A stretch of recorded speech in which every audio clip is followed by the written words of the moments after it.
In 2014, when First Lieutenant Dina Elisiebo earned her Army Aviator wings, she became the first female African-American pilot in the D.C. Army National Guard. Already certified to fly with an FAA commercial pilot's license, graduation from the initial entry rotary wing flight school at Fort Rucker, Alabama, placed her in an elite group of Army aviators. Reflecting upon her experiences in aviation, she stated, "When I think about the trailblazers who went before me and the adversity they continuously faced, be it gender, ethnicity, or simply doing what had not been done, I am grateful. I realize that I may not have a story had they not been inspired and laid the foundation."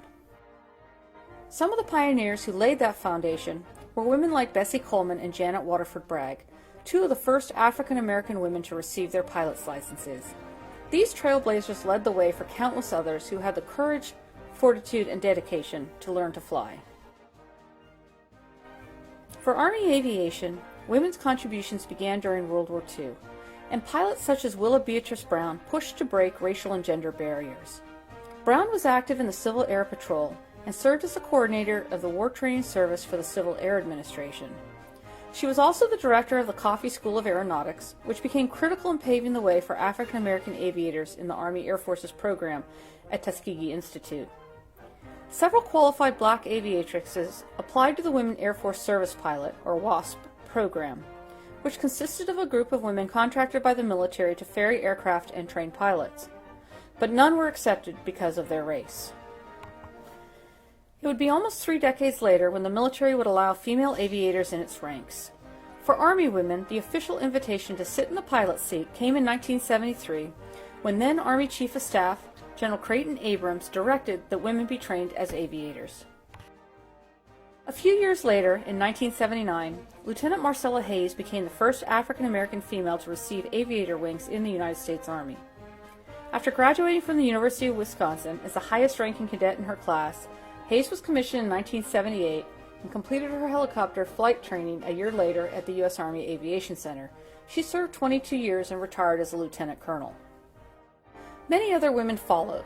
Warrant Officer Janet Flowers was the first African-American female to graduate from the Warrant Officer Rotary Wing Aviator course at Fort Rucker, Alabama in 1982.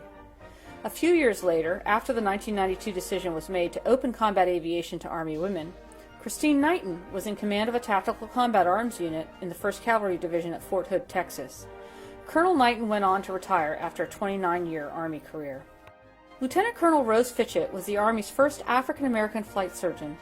Her service was acknowledged by a South Carolina House resolution that recognized her 18 years of outstanding military service and then declared an official state, Military Women's Day, in November of 2011.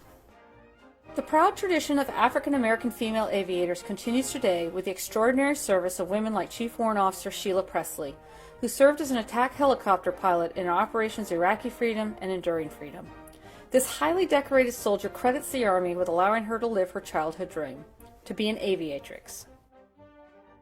Just as Lieutenant Elisiebo is grateful for the aviators that laid the foundation for her, the Army Women's Museum proudly salutes the service of African-American female aviators in the United States Army.